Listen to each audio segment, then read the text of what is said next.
साथियों, यूट्यूब के channel high scholar पर आप सभी का स्वागत है। रोज़ की भांति आज भी हम यूपीएसआई स्पेशल जीके जीएस के प्रश्नों को लेकर के आपकी सेवा में उपस्थित हो चुके हैं। और आइए देखते हैं हम लोग आज के महत्वपूर्ण सेशन का पहला प्रश्न। पहला प्रश्न हमारे स्क्रीन पर है। पहला प्रश्न है, विज्ञान शब्द में कौन सा उपसर्ग है? ए विकल्प दिया हुआ है विज्ञ, बी दिया हुआ है बी, सी दिया हुआ है आन और डी दिया हुआ है विज्ञा। तो विज्ञान शब्द में उपसर्ग की अगर हम बात करेंगे तो वी उपसर्ग होता है। विज्ञान में वी उपसर्ग होता है, अतः हमारा बी विकल्प सही होगा। आगे हम लोग बढ़ते हैं दूसरे प्रश्न की तरफ।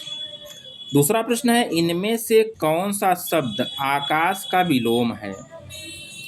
ए विकल्प दिया हुआ है अंतरिक्ष, बी दिया हुआ है पृथ्वी, सी दिया हुआ है धरती और डी दिया हुआ है पाताल। तो आकाश के विलोम शब्द की बात करेंगे तो पाताल होता है, अतः हमारा डी विकल्प सही होगा। आगे हम लोग बढ़ते हैं तीसरे प्रश्न की तरफ। इनमें से कौन सी बोली राजस्थानी की बोली नहीं है? ए विकल्प दिया हुआ है मारवाड़ी, बी दिया हुआ है मालवी, सी दिया हुआ है मेवाती और डी दिया हुआ है बुंदेली। तो राजस्थानी की बोली नहीं है, इसमें पूछा जा रहा है। तो बुंदेली जो है ये राजस्थानी की बोली के अंतर्गत नहीं आता, अतः हमारा डी विकल्प सही होगा।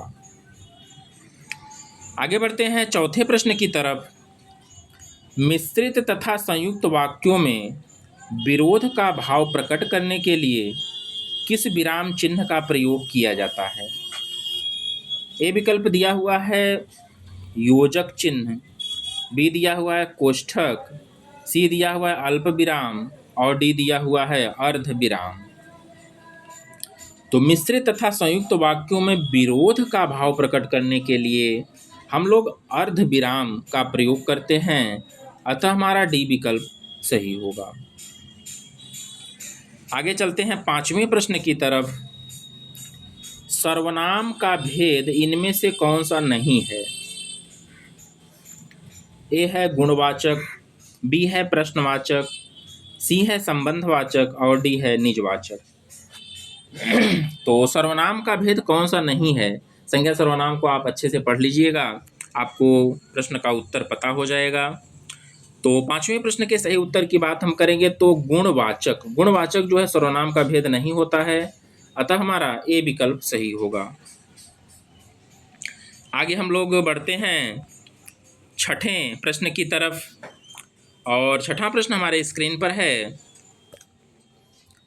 किसी सरकार द्वारा किसी वस्तु के निर्यात को नियंत्रित करने के लिए निम्नलिखित ड्यूटीज में से कौन सी ड्यूटी का उपयोग किया जाता है जिससे कमोडिटी का उपयोग स्थानीय बाजारों से विदेशी देशों की तुलना में किया जा सके? ए विकल्प दिया हुआ है कस्टम ड्यूटी, बी दिया हुआ है एक्साइज ड्यूटी, सी दिया हुआ है डंपिंग ड्यूटी और डी दिया हुआ है एंटी डंपिंग ड्यूटी। तो छठे प्रश्न के सही उत्तर की अगर हम बात करेंगे तो वो कस्टम ड्यूटी होता है। इस प्रकार का ड्यूटी जो है कस्टम ड्यूटी के अंतर्गत आता है, अतः हमारा ए विकल्प सही होगा। आगे बढ़ते हैं सातवें प्रश्न की तरफ। सातवां प्रश्न है, पवनार आश्रम निम्नलिखित में से किस सामाजिक कार्यकर्ता से संबंधित है? ए है विनोबा भावे, बी है बाबा आपटे, सी है स्वामी सहजानंद सरस्वती और डी है अंबेडकर। तो पवनार आश्रम की बात करेंगे तो वह विनोबा भावे से संबंधित है, अतः हमारा ए विकल्प सही होगा। आगे हम लोग बढ़ते हैं आठवें प्रश्न की तरफ। निम्नलिखित में से किस अधिनियम के द्वारा पहली बार शिक्षा के लिए धन उपलब्ध करवाया गया था? ए विकल्प दिया हुआ है चार्टर अधिनियम 1773, बी दिया हुआ है चार्टर अधिनियम 1793, सी दिया हुआ है चार्टर अधिनियम 1813 और डी दिया हुआ है चार्टर अधिनियम 1833। तो 8वें प्रश्न के सही आंसर की अगर बात करेंगे तो चार्टर अधिनियम 1773 है, अतः हमारा ए विकल्प सही होगा।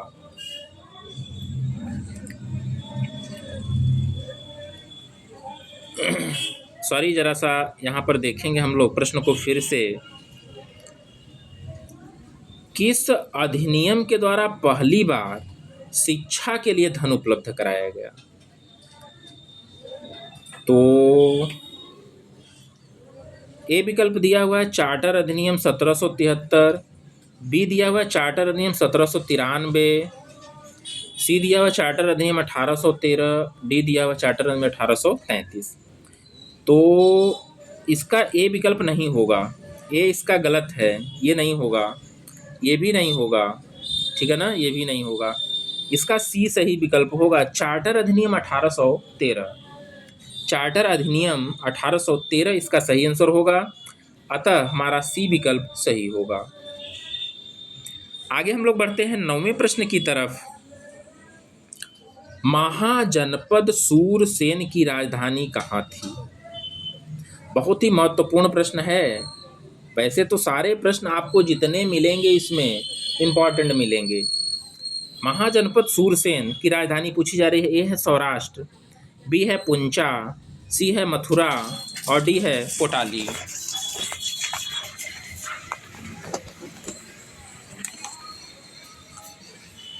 तो यहाँ पर देखिएगा, महाजनपद सूरसेन की जो राजधानी है वो मथुरा है, अतः हमारा सी विकल्प सही होगा। आगे हम लोग बढ़ते हैं 10वें प्रश्न की तरफ। 10वां प्रश्न है, मध्यकालीन भारत तालीकोट का युद्ध किस वर्ष हुआ? ए विकल्प दिया हुआ है 1565, बी दिया हुआ है 1567, सी दिया हुआ है 1676 और डी दिया हुआ है 1577। तो मध्यकालीन भारत तालीकोट का युद्ध किस वर्ष हुआ था? इसके सही सन की अगर बात करेंगे तो 1565 ईस्वी है, 1565 ईस्वी है, अतः हमारा ए विकल्प सही होगा। आगे बढ़ते हैं 11वें प्रश्न की तरफ। अंतर्राज्यीय परिषद के गठन का प्रावधान संविधान के किस अनुच्छेद के अंतर्गत किया गया है? ए विकल्प दिया हुआ है अनुच्छेद 293, बी दिया हुआ है अनुच्छेद 280, सी दिया हुआ है अनुच्छेद 263 और डी दिया हुआ अनुच्छेद 249। तो 11वें प्रश्न के सही आंसर की अगर हम लोग बात करेंगे तो सी विकल्प होगा, अनुच्छेद 263, हमारा सी विकल्प सही होगा। आगे बढ़ेंगे 12वें प्रश्न की तरफ। भारतीय संविधान के किस अनुच्छेद के अंतर्गत वित्त आयोग के गठन का प्रावधान है? अनुच्छेद 249, अनुच्छेद 280, अनुच्छेद 368, अनुच्छेद 370। तो 12वें प्रश्न के सही उत्तर की अगर हम लोग बात करेंगे तो वो अनुच्छेद 280 है, अतः हमारा बी विकल्प सही होगा। आगे हम लोग बढ़ते हैं 13वें प्रश्न की तरफ। खाली स्थान है के मामले में उच्च न्यायालय द्वारा कार्यकारी शक्ति के दायरे पर विस्तृत चर्चा की गई है। यहाँ पर 4 विकल्प दिया हुआ है। मधु किश्वर बनाम बिहार सरकार, AC जोश बनाम शिवन पिल्लई, राम जेवैया बनाम पंजाब सरकार, असम सरकार बनाम रिया शर्मा। तो 13वें प्रश्न के सही उत्तर की अगर बात करेंगे तो राम जेवैया बनाम पंजाब सरकार होगा, अतः हमारा सी विकल्प सही होगा। आगे हम लोग बढ़ते हैं 14वें प्रश्न की तरफ। भारतीय संसदीय समूह का पदेन अध्यक्ष होता है? जो भारत की संसद और विश्व की विभिन्न संसदों के बीच एक कड़ी है। ए विकल्प दिया हुआ है भारत के प्रधानमंत्री। बी दिया हुआ है संसदीय मामलों के केंद्रीय मंत्री। सी दिया हुआ है राज्यसभा के सभापति। और डी दिया हुआ है लोकसभा अध्यक्ष। तो 14वें प्रश्न के सही आंसर की अगर हम लोग बात करेंगे तो वो लोकसभा अध्यक्ष होता है, अतः हमारा डी विकल्प सही होगा। आगे बढ़ते हैं 15वें प्रश्न की तरफ। सकल प्राथमिक डाटा खाली स्थान है के बीच का अंतर है। ए है सकल राजकोषीय घाटा और ब्याज प्रतियां। बी है सकल राजकोषीय घाटा और युद्ध ब्याज देयताओं। सी है राजस्व घाटा और ब्याज प्राप्तियां। डी है राजस्व घाटा और ब्याज भुगतान। तो 15वें प्रश्न के सही आंसर की अगर हम लोग बात करेंगे तो सकल राजस्व घाटा और शुद्ध ब्याज देयताओं इसका सही उत्तर होगा, अतः हमारा बी विकल्प सही होगा। आगे बढ़ते हैं 16वें प्रश्न की तरफ। स्वर्णिम चतुर्भुज परियोजना क्या है। स्वर्णिम चतुर्भुज परियोजना क्या है। ए है यह विश्व के 4 महत्वपूर्ण व्यापारिक केंद्रों को वायु मार्ग से जोड़ने की योजना है। बी विकल्प दिया हुआ है यह देश के 4 केंद्रों को विकसित करने की योजना है जिससे कि पर्यटकों को आकर्षित किया जा सके। सी विकल्प दिया हुआ यह देश 4 महत्वपूर्ण महानगरों को द्रुतगामी 4 लेन देन वाले मार्ग से जोड़ने की योजना है। डी दिया हुआ उपरोक्त में से कोई नहीं। तो 16वें प्रश्न के सही आंसर की अगर हम लोग बात करेंगे तो स्वर्णिम चतुर्भुज योजना जो होती है देश के 4 महत्वपूर्ण महानगरों को द्रुतगामी 4 लेन देन वाले मार्ग से जोड़ने की योजना होती है, अतः हमारा सी विकल्प सही होगा। आगे बढ़ते हैं हम लोग 17वें प्रश्न की तरफ। देश के केंद्रीय बैंक का निम्नलिखित में से कौन सा कार्य नहीं है। ए है यह देश की मुद्रा आपूर्ति को नियंत्रित करता है। बी है यह जनता से जमा स्वीकार करता है। सी है यह सरकार के लिए एक बैंकर के रूप में कार्य करता है। डी है यह देश की मुद्रा जारी करता है। तो 17वें प्रश्न के सही आंसर की अगर हम लोग बात करेंगे तो यह जनता से जमा को स्वीकार करता है, अतः हमारा बी विकल्प सही होगा।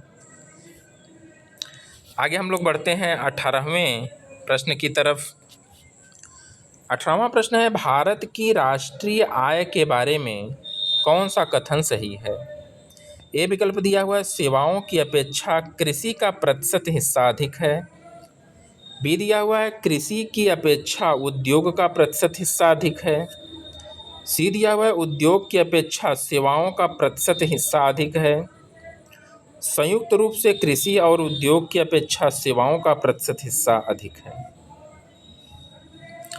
तो 18वें प्रश्न के अगर सही आंसर की हम लोग बात करेंगे तो संयुक्त रूप से कृषि और उद्योग की अपेक्षा सेवाओं का प्रतिशत हिस्सा अधिक है, अतः हमारा डी विकल्प सही होगा। और आगे बढ़ते हैं आज के सेशन के सेकंड लास्ट प्रश्न की तरफ। इनमें से किसने यह लिखा है कि कांग्रेस का जन्म एक षड्यंत्र के तहत हुआ जिसका उद्देश्य था भारत में एक लोकप्रिय जन उभार से पहले रोकना और पूंजीवादी नेता इसमें शामिल थे। ए विकल्प दिया हुआ है आरपी दत्त। बी दिया हुआ है आरसी दत्त। सी दिया हुआ है जेपी नारायण और डी दिया हुआ है जीबी तिलक। तो 19वें प्रश्न के सही आंसर की अगर हम लोग बात करेंगे तो वो आरपी दत्त जी हैं, अतः हमारा ए विकल्प सही होगा। आगे हम लोग बढ़ते हैं 20वें प्रश्न की तरफ और 20वां प्रश्न हमारे स्क्रीन पर आ चुका है।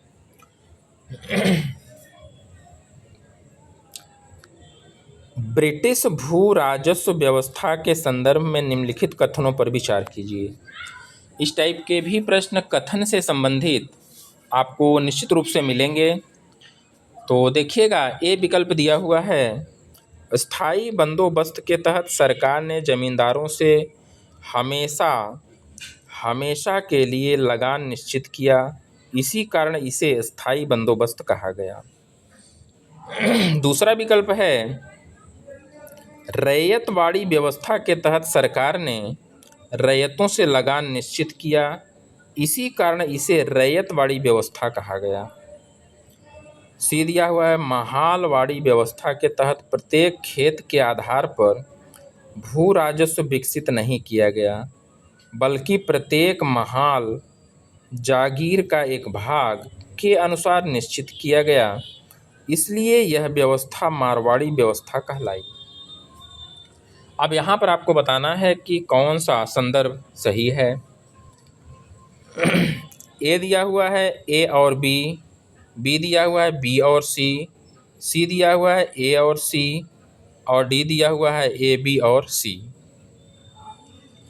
तो इसके सही आंसर की अगर बात करेंगे तो देखिए, ए भी सही है, बी भी सही है और सी भी सही है, अतः हमारा डी विकल्प सही होगा। 20वें प्रश्न का डी आंसर हमारा सही होगा। तो साथियों, कैसे लगे प्रश्न आपको, हमें निश्चित रूप से कमेंट के माध्यम से बताइएगा। चैनल पर अगर आप नए हैं तो निश्चित रूप से सब्सक्राइब करिएगा, वीडियो को शेयर करिएगा, ताकि उन लोगों तक भी ये वीडियो पहुंच पाए जो इस परीक्षा की तैयारी में लगे हुए हैं, जुटे हुए हैं। तो आज के लिए इतना ही, मिलते हैं कल फिर महत्वपूर्ण प्रश्नों की श्रृंखला के साथ। तब तक के लिए बने रहिएगा हमारे चैनल 5 स्कॉलर पर। धन्यवाद।